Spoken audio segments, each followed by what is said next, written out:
Your source for everything paranormal. Para X. The views expressed and the opinions given by the individual host and their guests do not necessarily reflect those of Para X, its affiliates, or its sponsors.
Merry meet and blessed be, heed the words I call to thee. Honour the old ones in name and deed, hearken not to others' greed. Pray to the moon when she is round, luck with you shall then abound. Respect the earth, the sky, the sea, as you will it, so mote it be.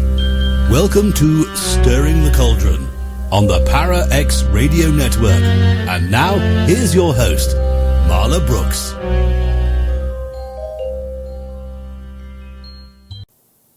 Merry meet everybody and welcome. You were just listening to Water Fairy by Liam Bradbury, and since tonight's guest is Annwyn Avalon, it fits the bill. Now, she's a witch, an author, a priestess, and the founder of the Triskele Rose, which is an Avalonian witchcraft tradition. She's an award-winning, internationally known belly dancer with a repertoire of water and mermaid-themed belly dance performances.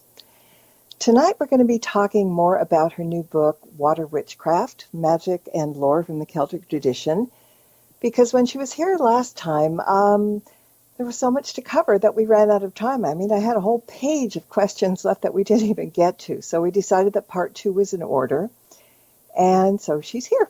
Back again. And if anyone has a question or comment for Annwyn, please send me a private message. And again, Broken Record me, if you're not here, come and join us at paraxradionetwork.com. Join the chat. Welcome back, Annwyn. Thank you so much for having me. Oh, we're so excited. A lot of people were. Oh, she's coming back. Oh, yeah, we're going to be there for sure. So, I mean, it's one of those things that I think a lot of people were here the last time, but while we're going to kind of pick up where we left off, there may be some who haven't heard the podcast and might be wondering what water witchcraft and the Avalonian witchcraft tradition is. So maybe a brief synopsis might be in order, maybe a little explanation of water magic, and maybe some basic fundamentals of the craft. Okay, yeah, sure.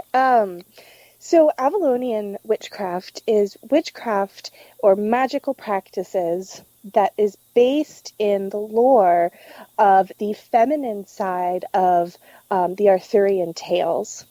The lore of Avalon is found in several old texts mentioned here and there, and there's lots of parallels throughout Europe that are found. So it is a Celtic witchcraft tradition that really focuses on the sacred Isle of Avalon as being the other world.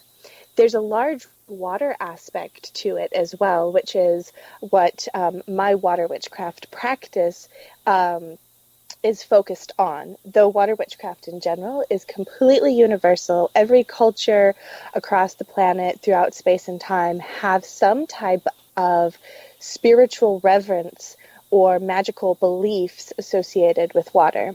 My own personal path, partly my ancestry and just what I was really drawn to, focuses on the Celts and the Gauls, some Germanic and Norse and some Roman. And so it's very much focused on sacred wells. So there are a lot of there's lore, there's stories, there's folk practices, and there's thousands of sacred wells and springs throughout the world, and within the UK. And so I dove in and studied and researched and pulled out old nuggets of folklore about the sacred wells and how our ancestors were practicing. And that's kind of what started to develop my own practice and then eventually the book. But water witchcraft in general is what. So Dr. Emoto, let me back up. Dr. Emoto, which is a Japanese scientist, he did a study on water, and I believe that he uncovered what the ancients knew, and that is that water has memory, and that water can hold vibrations. And what he did is he took different water from different locations, sacred places, polluted places, the local river, sacred springs, and he compared them all, these water crystals, underneath the microscope, and he started documenting what they looked like. And what he found, in short, was that sacred places, pure water, and water that is very positively impacted with word, sound, deed, have these beautiful crystalline structures that look like just absolutely beautiful snowflakes. Whereas polluted water, some types of heavy metal or very loud music, things that had a lot more anger, words and deeds that had that negative impact, changed the water crystals into, it took them out of these snowflake crystalline forms and turned them into very scrambled. And so I think that this is the basis of what our ancient people knew with a lot of these sacred springs, that they were partaking not only of the healing minerals that were often found within the springs, but the spiritual vibrations. So not only physically helping their body, but also spiritually lifting it up. And we know now with, our modern day healing that it often takes both to make significant progress, both the medicine and the spiritual medicine. See, that's really interesting. I never really thought about that, but as you were talking, I was having a discussion about bottled water with somebody the other day. Mm-hmm. And, going through the different brands. No, we don't like this one. We don't like that one. And then a friend of mine is really into Fiji water.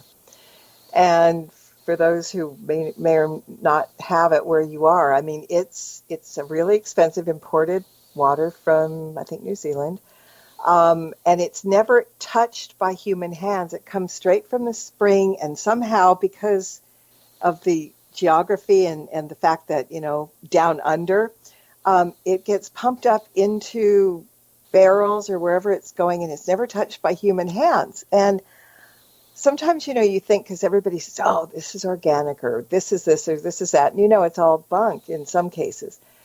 And I thought, how could this water be that good, And so she brought me a 6-pack and said, here, try this. Because, she says, you like Aquafina, but this is even better. And you know what? I don't think it was my imagination. But it is. But the description of it being clear, as opposed to like mucky sink water, it was just really kind of strange. Everybody's got an idea about drinking water. And of course, people that live in places with hard water where, it's hard on the laundry and everything else. But, water just infiltrates everything that we say and do and talk about, doesn't it? Pretty much. Yeah, and let me just clarify real quick. I realized after I said what I said that it sounded like I was saying that you were imagining it, but I was trying to clarify and agree with you that Fiji water is better. It's not your imagination. It absolutely is. And I have a really interesting story to tell you along with this. Yay. Drinking water does matter. So for me personally, I love Fiji water. I don't love the fact that it's bottled in plastic, but I love the actual water itself. And anytime that I get sick, that's often what I will use to rehydrate. So I live in a rural area, but we do have town water. And the town water is not the best. It comes from a spring. It's a groundwater source, but it's very saturated in iron. And too much iron can make you sick. So we had been getting the really big 5-gallon big containers that you tip upside down and you use the little spout and you get your water out that way here at the house. So we would, drive to the store, fill up, and then use the water for the week. And I started to not feel well. And I started to get dehydrated. And I couldn't figure out why. So I'd drink more water and then I'd be dehydrated. And I'd drink more water and I'd be dehydrated. And I couldn't figure out what it was. So my partner went and started buying me smart water, thinking that the electrolytes in there would help, right? That's what they advertise. So I start drinking this. And I'm still getting dehydrated. Now I'm really not feeling well. And I can't figure out why. And I was sitting there just kind of like looking at the bottle and going like, what is up? Like, what is going on? And about the same time, I saw a video on YouTube about Kangen water, which is like ionized vortex water, and I don't know enough about it to be able to speak to it, but it's a special water that has a process done to it where it turns, I believe, alkaline. So I was thinking like, man, if they're selling this like machine to make this particular water, I wonder if different types of drinking water make a difference. So there I am looking at the bottle and it says distilled water. And I went and I asked my partner, I said, hey, quick question. When we fill up the 5 gallons every week and bring them back to the house, what kind of water are we getting? And he's like, I'm pretty sure that it's purified or distilled water. And I was like, oh. So here's the thing about distilled water. It's dead water. Because what happens to it is it's water that gets boiled and then turned into steam. And then that steam is then collected and turned back into the water. And it's a great way to remove impurities. It's a great way to remove anything that may harm the body that may be in the water. Except for the fact that it's not life water. It's not living water from the earth. It has gone through a process. And when I don't know if this is universal, but for me personally, I had been drinking this distilled water for so long that my health was failing.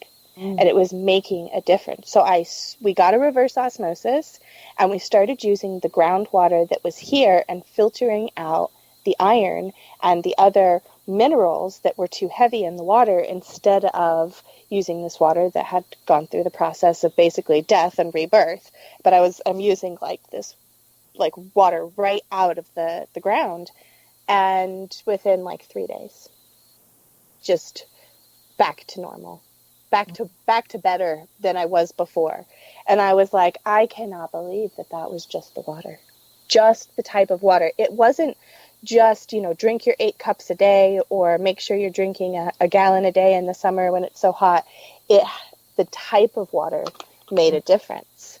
And I found that water like Dasani and anything else that has this sodium additive, it's just like drinking soda. It does the exact same thing to my body. Doesn't like it.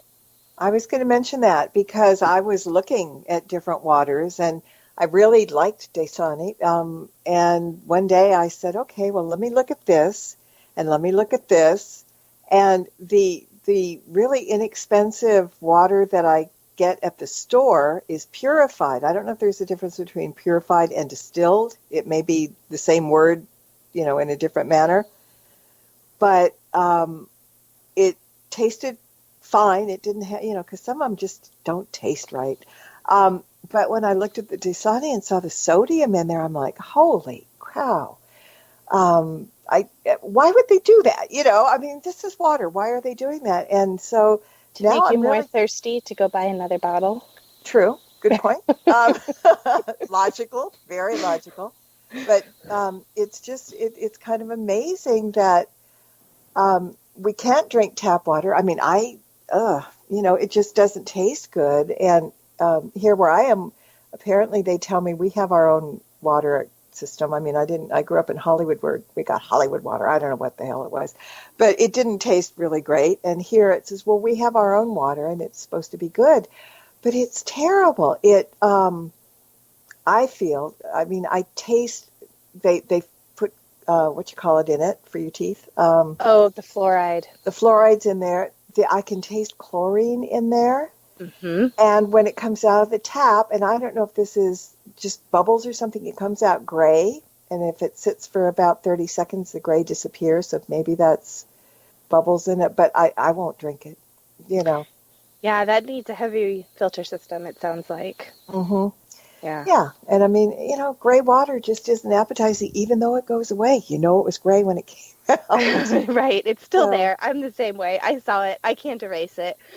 Yeah. So anyway, we do have to be careful. I mean, with water that goes on us and in us at the same time. I mean, I know somebody that won't brush their teeth without, a decent bottled water, even though they're not swallowing the toothpaste, but still they just don't want any kind of water. So water basically is wonderful for inside and outside. And so, and I just want to mention that anybody who missed the first podcast with Annwyn, it's still available. If you go to my website, marlabrooks.com, and click on the Stirring the Cauldron link and then scroll down to the archived shows and then click on the banner, you'll find it. It'll take you there.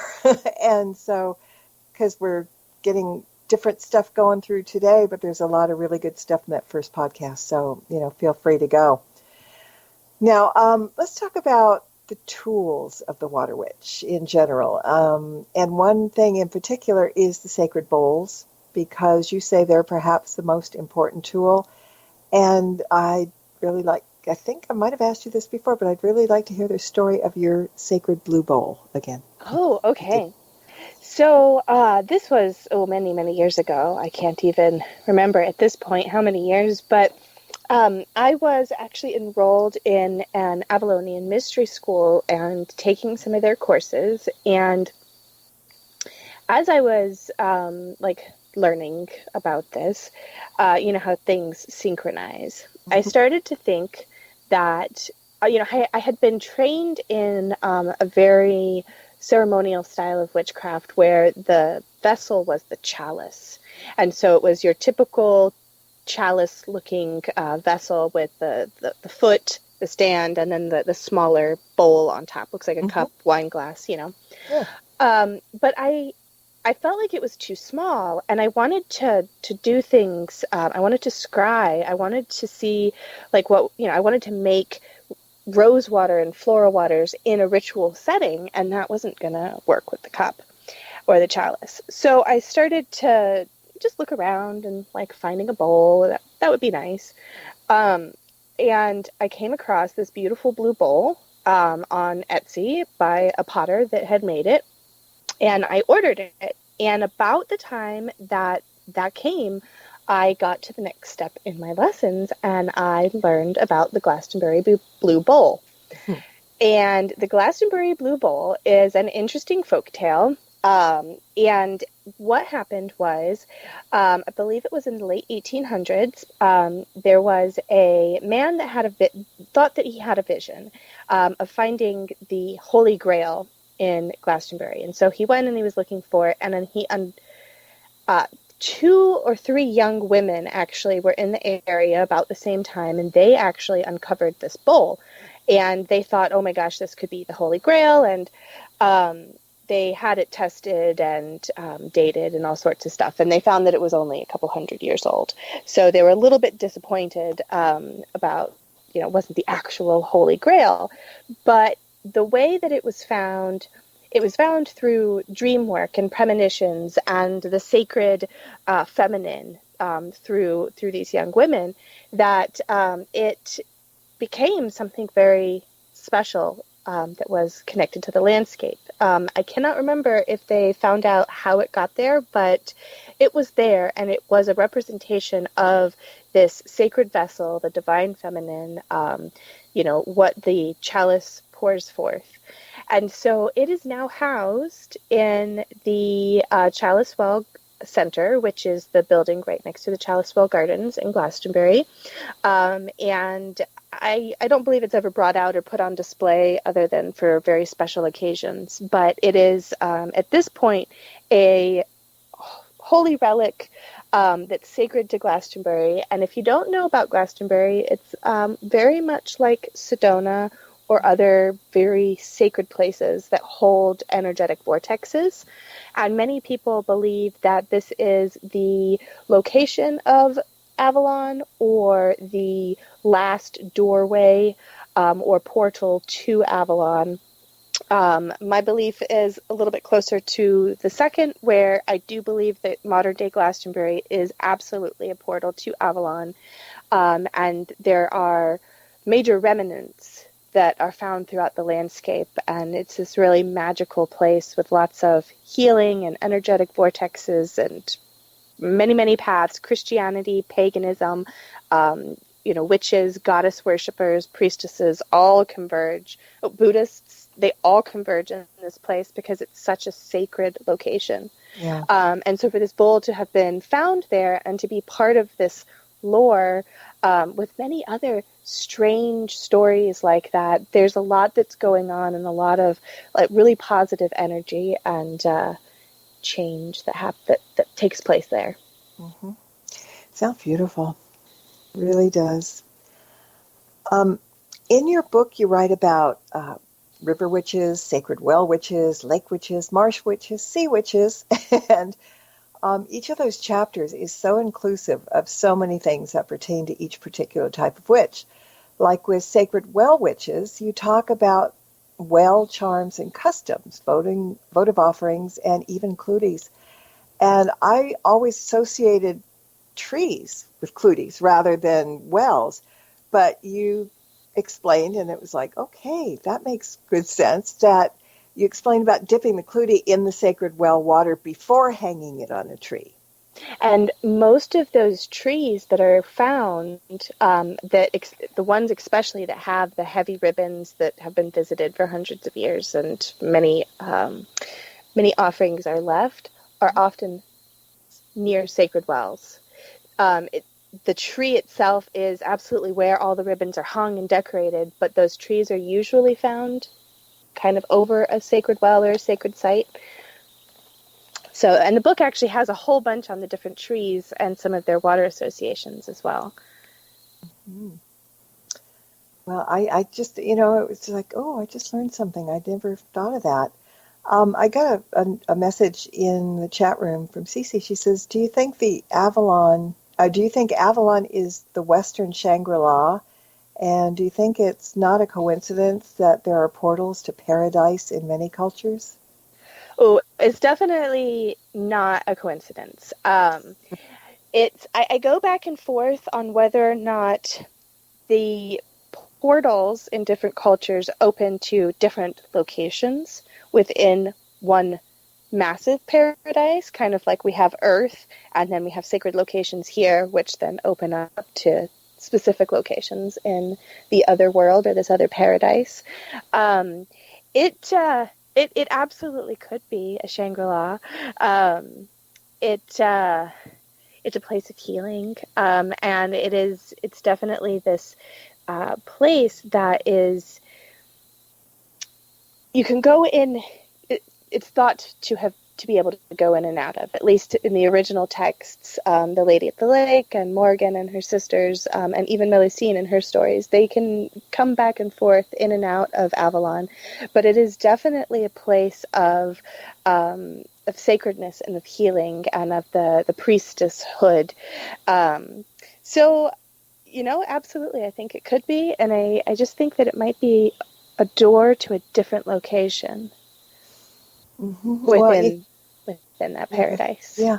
No, because I had a question coming up that also sort of talked about that. Whether you believed in the Lord that portals are open to the underworld or the other world. And you offer an exercise in visualizing a well and using the vision as an access to the world of fairy. But you make it clear that using the visions through spirit flight is far safer than physically being in a sacred well, which could lead to potential injury or worse, rather than where the fairies dwell. So, yeah, tell us about not doing it where you're not supposed to be doing it. Right. Well, if you sink down into a well, you're just probably not coming back. But wells are portals. They're I really think that they're very specific to a very specific type of location, otherworldly location. You had mentioned like underworld before, and the word Annwn, Annwn, or Annwfn in Welsh is actually the name of the underworld location, which is different than Avalon. Different names, different locations, but Annwn, the underworld in the Celtic lore, is not a bad place. It's a place of rebirth and of regeneration. So the underworld doesn't have a hell-like context. It is more like a dark womb where one sinks down.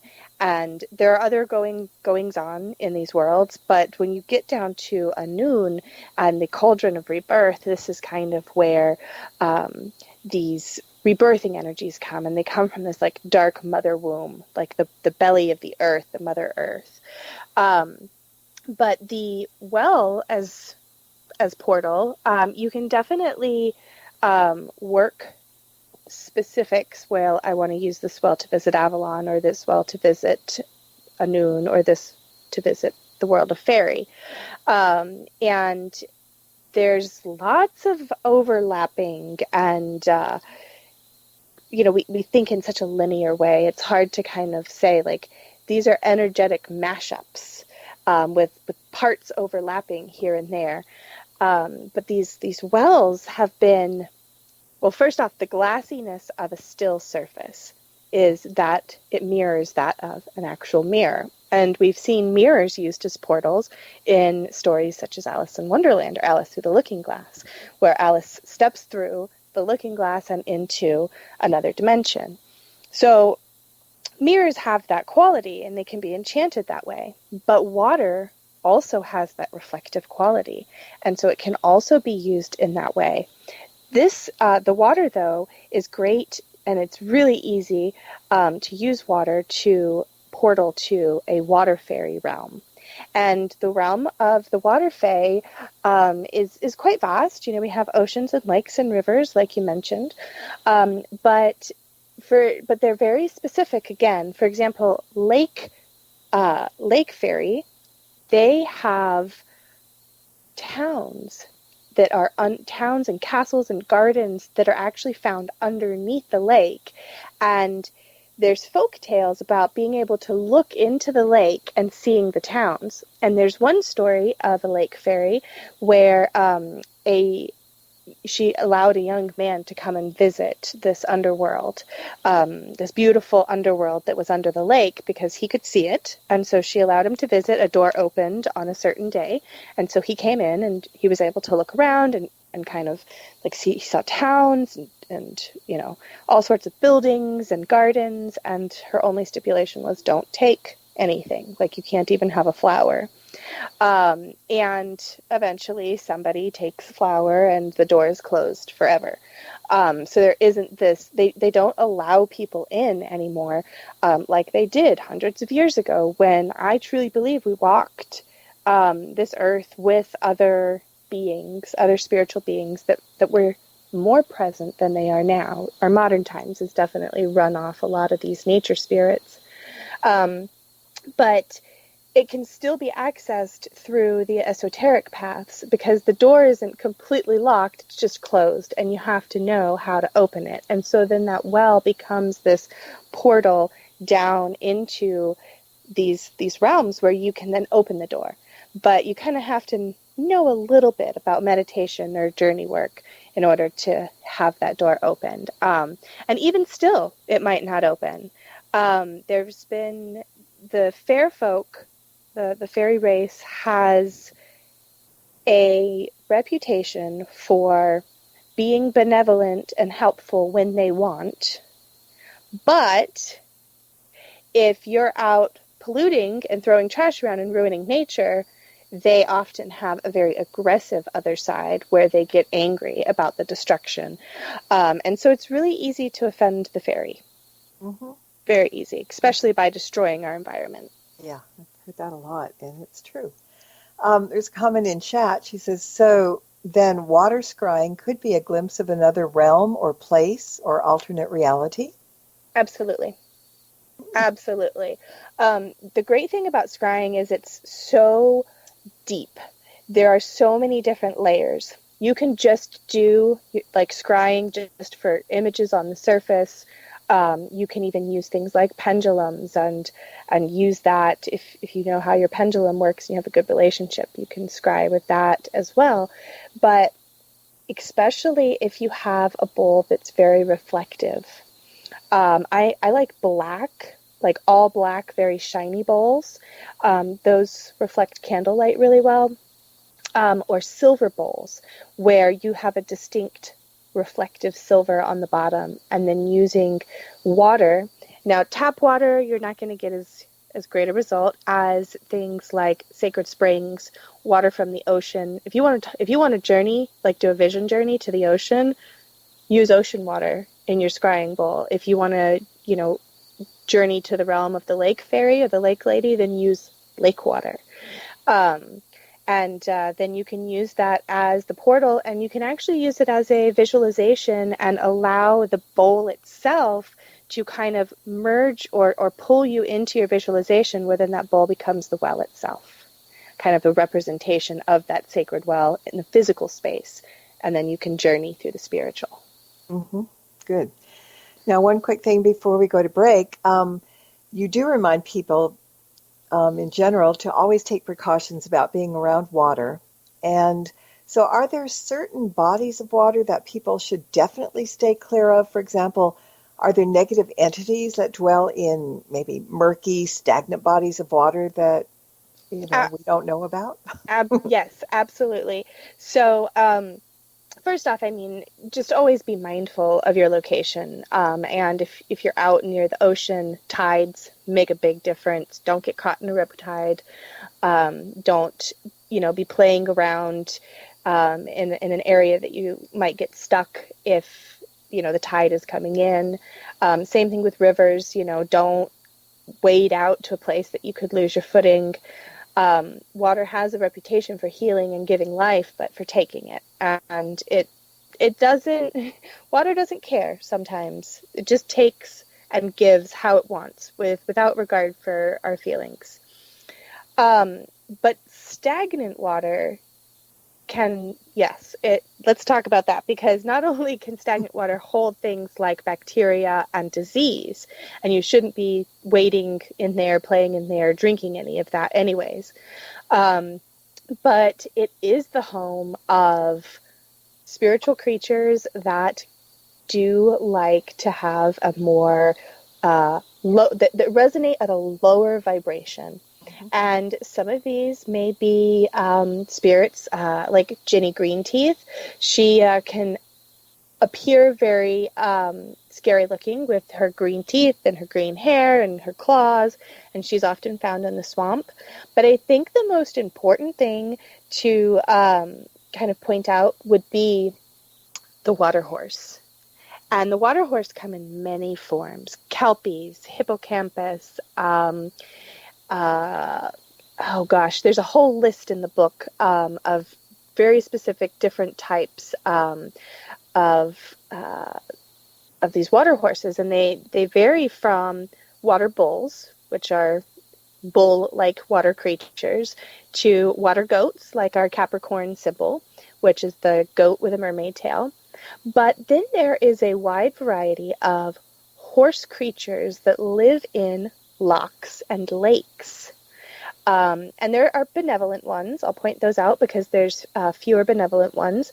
Manannán Mac Lir is a Celtic water deity, Celtic ocean deity, and he has a water horse, and it is a benevolent water horse, and it's often depicted as white, but it's also depicted as kind of sea foam sometimes as well.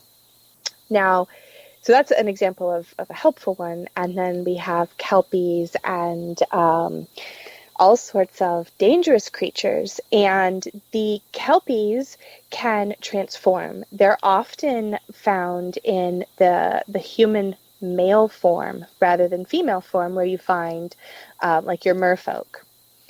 Now, there's a story about a kelpie of this young girl. She comes across this boy, and they start talking, and they are hanging out in the forest, and they have a picnic, and he falls asleep in her lap. And as she's kind of, stroking his hair, and she notices that his feet are covered in like seaweed or duckweed pond material. She looks a little bit further and sees that he has hoofed feet. Hoofed feet. So she slides out and she takes off. And that was a case where she got away, because usually what happens is at that point the kelpie has kind of got her in the typical mermaid pull, or that enthrall where he's got her kind of locked in. But she, when he fell asleep, she saw that he was a kelpie and took off. And what happened was he absolutely took off after her. She escaped. There's another story of kelpie, and so they can be tricky. They can be really tricky, because there's another story of this water horse comes up out of the lake and decides that he's going to work with this farmer. And so for many years, he works with this farmer, and he tills the fields, and he does all sorts of stuff. And the farmer hooks up a whole bunch of other horses, and they're plowing, they're tilling, and everything is great. And then one day, he is out in the field with the kelpies at the front. Now, he doesn't know it's a kelpie, of course, but the kelpie's at the front, and he's got all the horses hooked up, and they're plowing the field, and he takes off. And he breaks off the plow, and he takes off with all the other horses, which are still stuck to him, and they go right into the lake, never to be seen again, except the next morning, 7 livers washed up. That was all that was left. So, yeah, they're absolutely some negative lake folk, and they usually come in the form of the water horse. And I've heard modern stories of, and I think I've heard modern stories, and I think that this is why we see so many deaths, purposeful and accidental, near places like canals or man-made lakes or basins. What's like a neighborhood basin that maybe where the water collects, stuff like this, where it's very stagnant, dirty water. And we find human bodies there all the time, and we attribute them a lot of times to, human awfulness, but the unsolved ones should be considered for water spirits. Okay. We're going to take a quick break, everybody. We'll be back in 2 minutes. Don't go away. There's more Stirring the Cauldron with Marla Brooks right after these important messages. Are you haunted by shadow people in the middle of the night? Do you secretly love all things creepy and spooky, enjoying ghost stories and horror fiction from the best storytellers? Do you have a true ghost experience you want to share, but no one will believe you? If yes, listen to the professionals on What Are You Afraid of? Horror Paranormal Show, Friday nights at 9 p.m. on Para X Radio and at www.whatareyouafraidofpodcast.com. What Are You Afraid of on Para X? Our creepy and demented hosts are on call to provide you with all your spooky needs with true ghost stories, interviews, indie music, and new horror fiction. We are ready to scare you.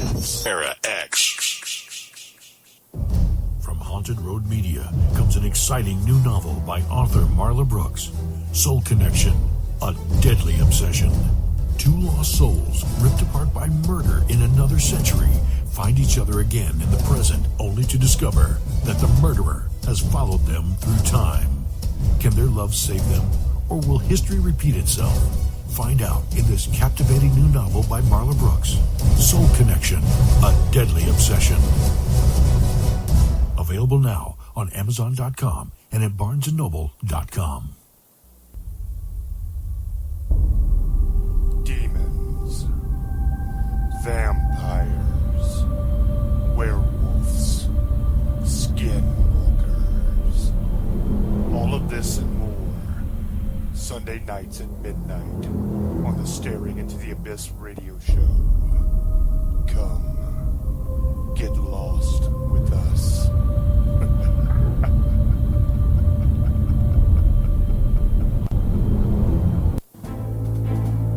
Welcome back to Stirring the Cauldron. Once again, here's your host, Marla Brooks.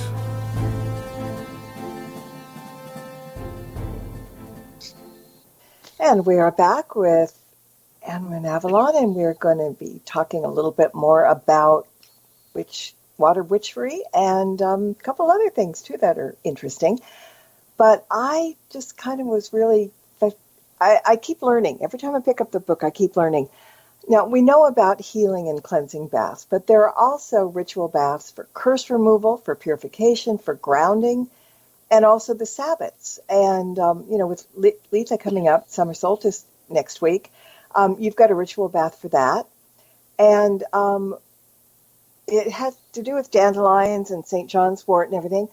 But people sometimes think, I can't do these things because I don't have the ingredients, or they can't be found. I mean, dandelions are a dime a dozen, obviously, but I just want to say that when you look at these things and want to do them, just any metaphysical shop, either brick or mortar shop or online, you can find them very easily.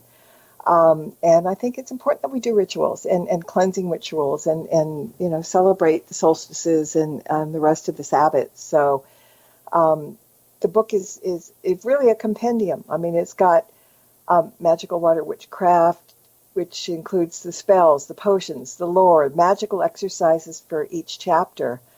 And someone asked me when they were looking through, do they have to be witches or pagans to do this kind of witchcraft, or can you just do it when you're, a mortal, for lack of a better term?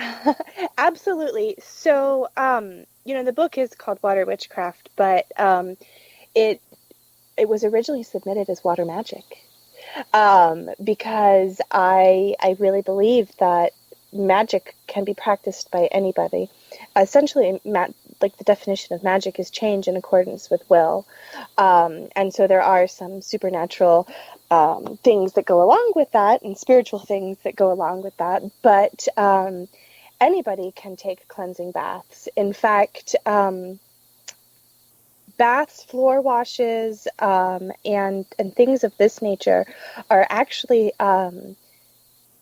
things that I usually give to my clients who are not practitioners at all.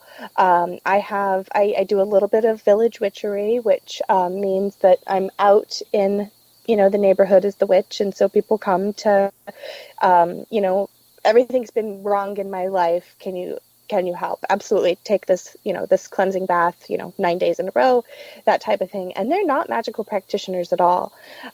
So absolutely any of the, the baths and purification and protection, recipes can be used by anybody.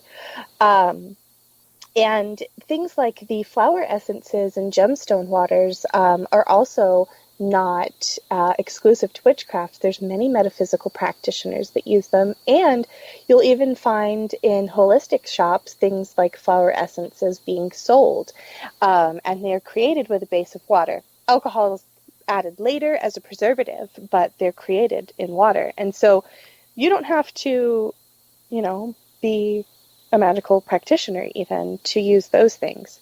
But water magic is universal. There's even stories in the book about saints. And so even esoteric Christians or Christians that have magical practices or work with saints and angels can absolutely use some of these practices. First off, there's a holy holy water is such a huge part of many different Christian religions, and many Christian churches were erected over the old pagan sites where the sacred water flowed and still does, just through a new religion. So it doesn't really matter what you believe. If you want to utilize water magic in your practice or for healing or for balance, then absolutely anybody can really use it. And then the scientific side of it is Dr. Emoto went out and basically photographically documented the change that water can make when you send vibrations and energy to it. And so there's a scientific basis for the water magic that is practiced by adding like gemstones and flowers and singing bowls and toning water and making it a higher vibration before ingesting it. Mm-hmm. And even, taking a bath to ground yourself, so important, or for purification, just to cleanse and inside and out when you do it. There are so many things, guys, in this book that we can all use, and they're easy to do. And, like I said, my eyes got open a couple of times, like, oh my God, why didn't I know that? Or why didn't I think of that? Or boy, that makes sense. So I think that's kind of a really important thing if you're the least bit spiritual or just, need things, really important to do. Now, I want to talk about some things in your life other than the book, but they all kind of, mesh together because we mentioned belly dancing earlier. And, it's water-based, isn't it, kind of? Not that you're belly dancing underwater, but there is the connection, the mermaid connection, whatever. Can you tell a little bit about that? Yeah, absolutely. So I trained in classical oriental dance for many years, and I did the competition circuit, and I taught, and I did the whole thing, and then I kind of reached this point where I could keep competing, and I could keep doing certain things in the dance to build myself, but I was finding massive dissatisfaction. Like, it just wasn't feeding me. And I realized that I was missing that sacred element. And while it had always been present, it had never been the focus. Mm-hmm. And so I started I took a little bit of a break from dance, and I started to refocus, jumped back in it, and started really focusing on sacred dance. And what happened was it turned into devotional pieces to Aphrodite, and then the next thing you know, I was having a mermaid costume made, and I was doing mermaid themed belly dance, and then those started turning into devotional pieces as well. And then most recently I joined a ritual theater group, and I work with them, and there's 11 of us, and 10 of us, not 11. There's 10 of us, and we have a big show that we're working on, and water is a heavy theme within it. And one of the pieces that I'm in is it's kind of a connection to Oshun, and we're river spirits, and we're opening up the portal into the other realms. And then that next piece takes us into the realm of fairy, which is with Queen Mab appears, and it's a really fantastic show. Yeah. But there's a heavy, heavy water element in that as well. And so everything I do, it's just very much connected to water. And I even started doing like sacred improvisational pieces as part of magic in my own home studio to heal the waters, to send energy to the water. And some of that can be done on the banks of the river as well. Just kind of giving this, just raising the vibration by dancing and sacred movement and infusing that water with that beauty and love, to just help turn the tide, and making this water, our Earth's water, in a more positive place. Yay. Now, I want to also mention a couple things that are going on. You have a YouTube channel, and there are lots of interesting videos there to watch. And the one about the farm, Rosethorn Farm is wonderful. I mean, you've got so many different sections. You have critters running around. You have herbs. You have a poison garden. You have beautiful flowers. You've got just about everything. And since you have a lot of chickens, now you're selling eggs too, huh? Yes. Yeah, I have a lot of chickens. I like to joke that I have a chicken problem because I keep getting more chickens. Every spring, the feed store says, hey, here's all these cool chickens that we're getting. And I'm like, I must have them. Yes. So I have a wide variety of chickens. They lay everywhere from chocolate-colored eggs to blue and spotted and everything in between. They're a lot of fun. Chickens are both really dumb and really smart all at once. So it's really interesting to kind of watch them. And they love to be held and they love to be petted. Like who would think that a chicken would like that? But they do. They love the back of their neck to be stroked. And so we have a big aviary now. We had to create a bigger space for them because I had too many, and because I ended up with a peacock. So yeah, I have a peacock. Lady from yoga gave it to me, and my neighbor gave me a peafowl. So I have a male and female peacock that hang out, and I've got a couple turkeys and a couple ducks. Love that. The more the merrier, honestly. Now, I'm trying to get everything in before we have to leave because there's so many things that we could bring up. But tell everybody about Water Wednesday live stream on Instagram. Yeah. Oh, these are so much fun. Okay, so I live stream 11 a.m. for 1 hour, so 11 to 12 Pacific time. And it is Water Wednesdays. I've always done some sort of, I started out with Wicked Wednesday and then Water Witch Wednesday, and then I changed to just Water Wednesday because I started talking about a lot of water priestessing. And so Water Wednesdays, I get on the live stream at 11 a.m. on Instagram, and we start out with a card of the day. It's from Dr. Emoto's Water Crystal Oracle deck, and we talk about that and kind of how it can be applied to the world and life. And then we move into, I open it up for questions about water magic. If there's topics that people want me to just ramble on about, I'm really good at rambling. So if someone wants to know everything there is to know about water horses, they can type it in there and I'll just talk for as long as I can about them. And then at a certain point, I try and stop that.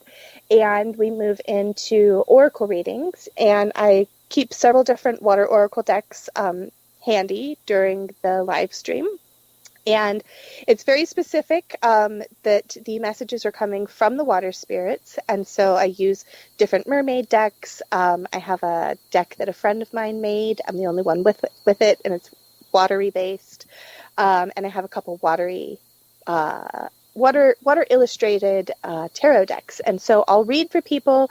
I try and keep it to one card, but sometimes more fall out and there's more to tell.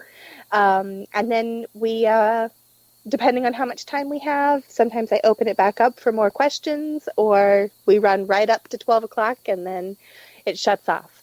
So Instagram live stream gives me exactly 1 hour. I learned that the hard way the first time when I was like mid-sentence and it cut off right at the hour mark. But yeah, and then I keep them up for 24 hours. So if you missed the live stream, but you wanted to hear me ramble about whatever topic was on there that day, they're accessible via my profile on Instagram for 24 hours after. So where do they find you on Instagram? I am under Annwyn Avalon. It is ANNWYN,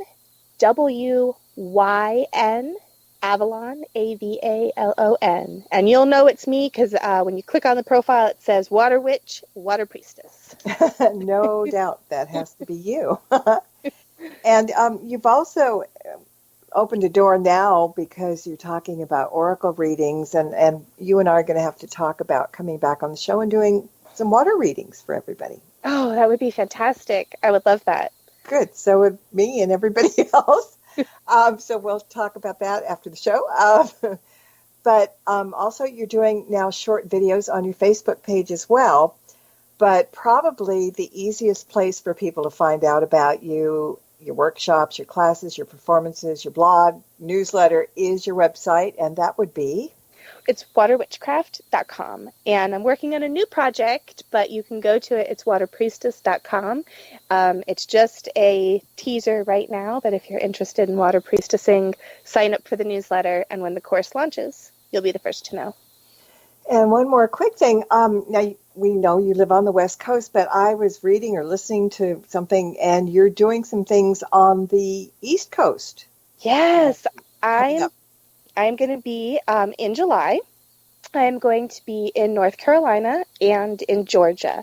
So July 13th, I will be in Greenville at the Sojourners, and I'll be teaching about water magic. Sunday, I will be in Wilmington teaching about, I think it's sea magic. And then Monday the 15th, I will be in Jacksonville, North Carolina at the Peddler and the Crow, and I will be teaching more water and sea magic there as well. And then I'll be headed to Georgia after that, and I will be teaching at Mystic South, which is a large conference. You can check it out, Mystic South. If you Google it, it'll come right up. It's a huge conference with many practitioners and teachers, and so I will be teaching about the cult of the sacred springs and holy wells on Friday at the conference. Nice. Well, thank you. Thank you for being here tonight, and it's always a pleasure. And everybody, again, chat room says, "Oh, good, she's coming back. Nice, good." So, I'll twist your arm in a minute, but in the meantime, thank you for sharing. It's always a pleasure having you here. Thank you for having me. I love talking to you. It's great. Thanks. And got to thank everybody for listening in tonight as well. And until next time, everybody, blessed be and merry meet again. Good night. Thank you for tuning into this episode of Stirring the Cauldron with Marla Brooks. Please join us again next week at the same time for another great guest and more cauldron stirring. Any rebroadcast or other use of this program without explicit permission is strictly prohibited. Copyright 2019. The Mysterioso March by Kevin MacLeod is licensed through Incompetech.com.